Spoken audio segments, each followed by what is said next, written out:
이뿐만 아니라 오늘날 강단에서 윤리적 교훈만 강조하거나 기복신앙에 빠져서 예수 그리스도의 생명의 복음이 사라지고 있다는 것입니다.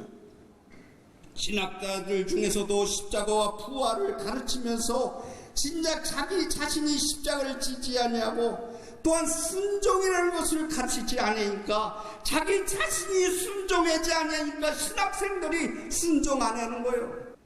교수들이 먼저 순종하고 겸손하고 그런 것을 인격적으로 하나님의 말씀의 영을 뭉쳐서 아이들을 가르친다고 하면 그 사람이 다시 무릎 꿇고 하나님 앞에 나가서 개척할 때의 성도들을 그렇게 가르치는 겁니다.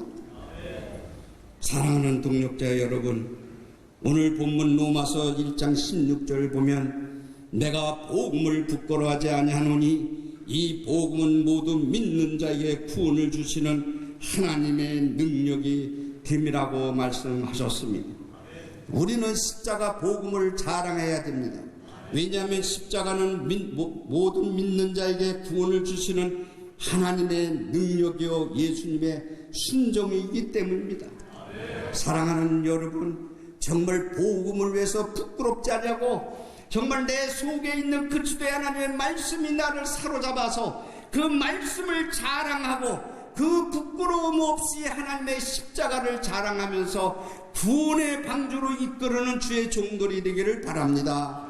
우리가 십자가의 복음을 자랑할 때만이 우리가 500년 전에 일어난 종교개혁도 루터를 비롯한 개혁자들이 십자가 복음을 강조함으로써 죽어가던 교회가 다시 살아난 것처럼 복음이 무엇입니까? 하나님의 뜻에 순종한 예수 그리스도의 복음입니다.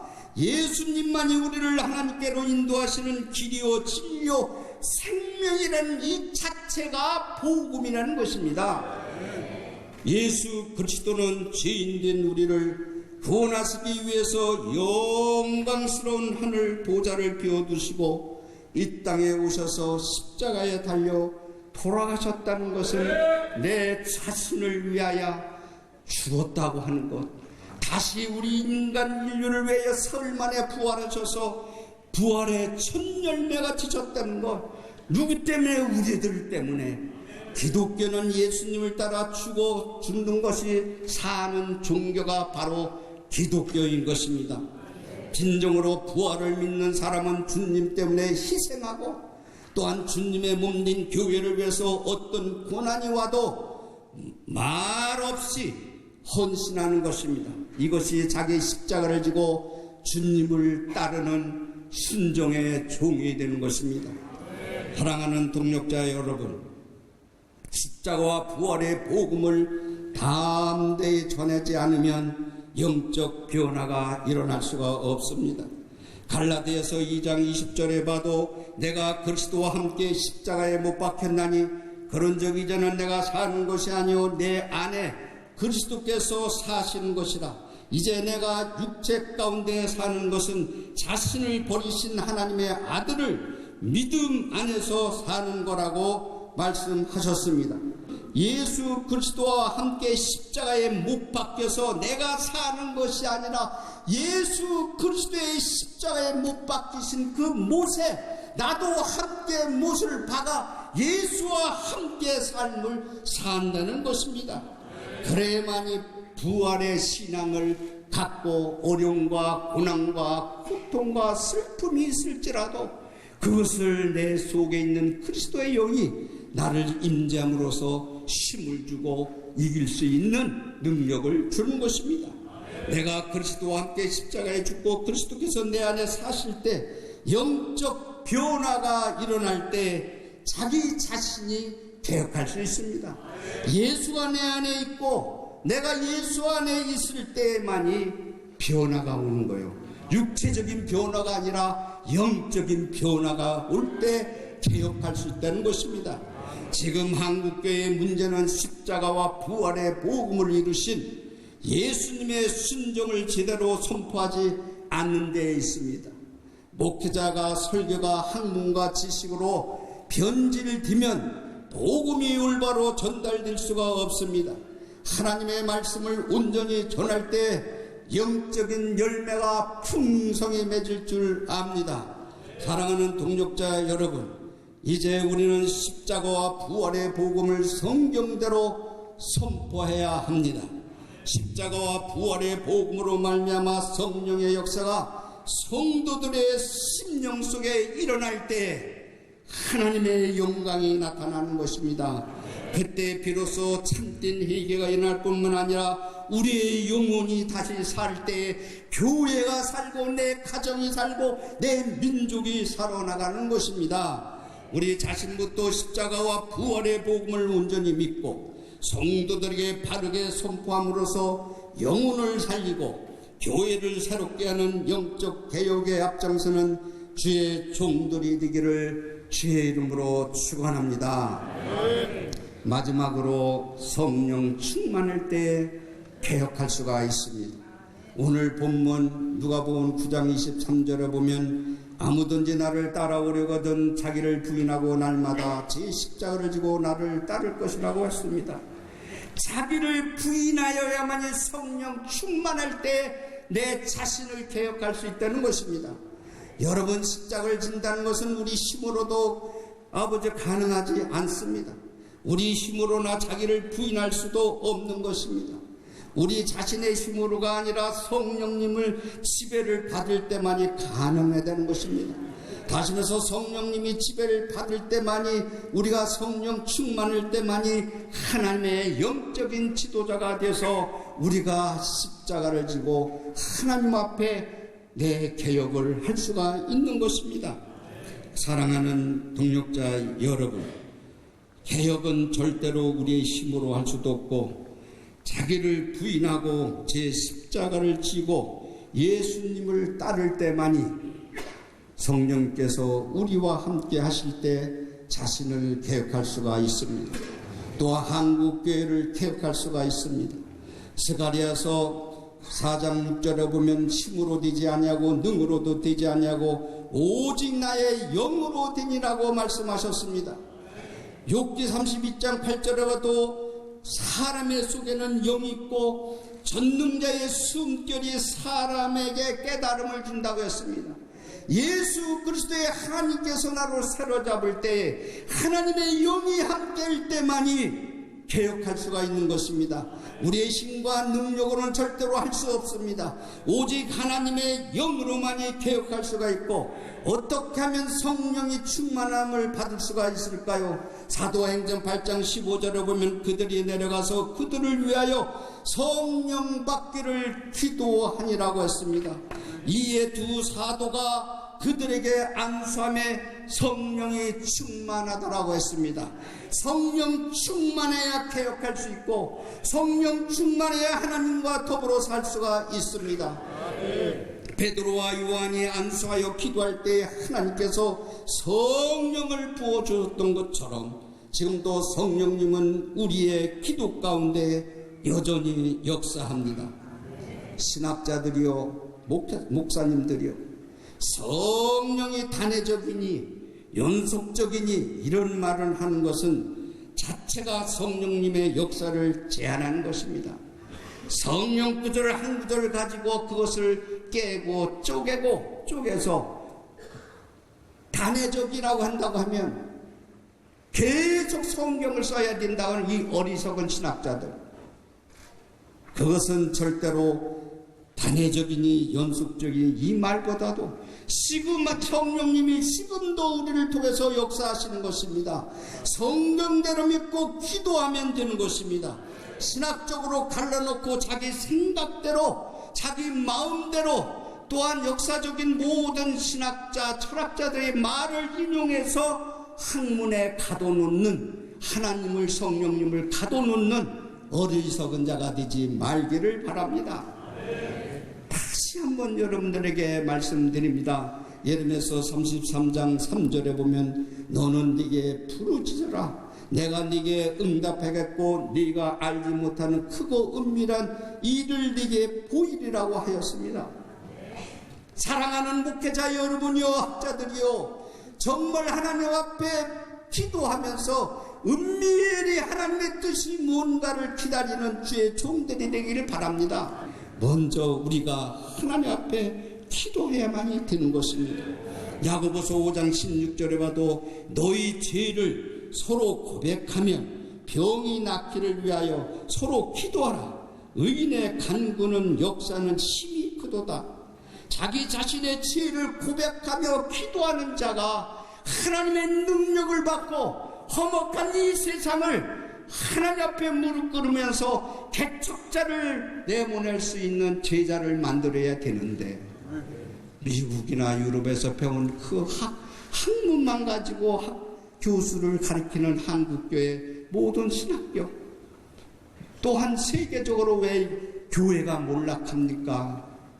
이 하나님의 성령을 믿는 게 아니라 역사적인 철학자, 신학자들의 글을 쓴 걸 보고 그걸 메모리해서 남한테 이야기하는 거, 성경을 이용해서 학자들한테 뭐를 가르쳐 주려고 하는 것이 아니라, 성경에서 뭘 가르쳐 주려는 것이 아니라 학자들이 말한 유명한 학자들 말을 학생들한테 가르쳐 주면서 그거 가지고 목회라고 하니, 그리스도의 생명이 없는데 어떻게 목회를 개척을 할 수 있습니까?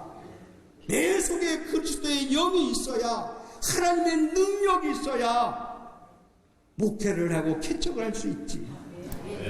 그러면 먼저 운영하는 설립자를 비롯하여 우리 신학자들이 먼저 회개하고 기도하고 고백해야 됩니다. 하나님께서 간구하면 주신다고 했습니다. 부르짖으라고 했습니다. 돈 많이 갖고 명예가 있고 신학을 공부 많이 한 사람을 하나님을 의지 안 해요. 절대로 기도 안 해요. 뭘 의지하느냐? 내가 갖고 있는 지식, 물질, 명예에 갖고 권세를 누리는 이런 어리석은 자가 영적인 지도자가 될 수 있느냐 이겁니다. 절대 될 수 없습니다.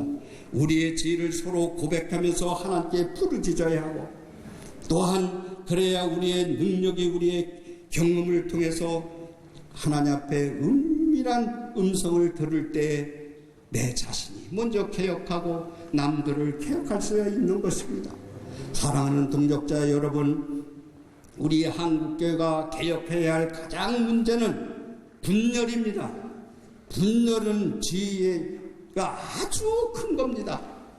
이 공동체에서도 자기 생각이 맞지 않으면 분열하는 거 영적인 죄입니다. 분열은 절대로 아닙니다. 하나가 되기를 원합니다. 누가요? 여호와 하나님께서. 하나 되기 위해서는 자기 것을 내려놔야 됩니다. 내 것을 버리고 십자가를 져야 되는 것입니다.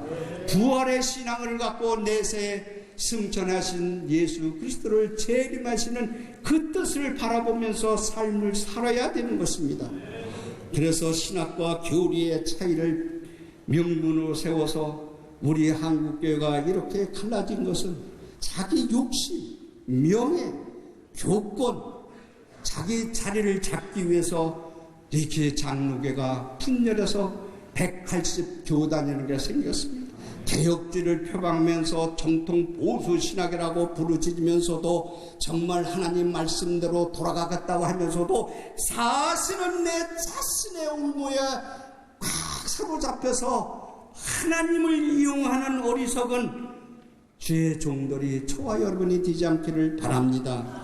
이번에 우리 총회가 신앙 고백으로 채택한 개혁주의 생명신학 중 오직 은혜의 핵심은 용서와 화해입니다. 용서 없이 화해할 수 없습니다. 용서 없이 내 것을 내려놓을 수 없습니다. 용서와 화해 없이 개혁할 수가 없습니다. 서로 용서하고 화목하라는 말씀에 순종하는 것이 우리의 힘으로가 아니라 오직 성령의 도움을 받아서 이룰 수가 있습니다. 목회자가 먼저 성령 충만해야 됩니다. 그래야 교회가 개혁될 수 있고 영적 생명력을 회복할 수가 있습니다.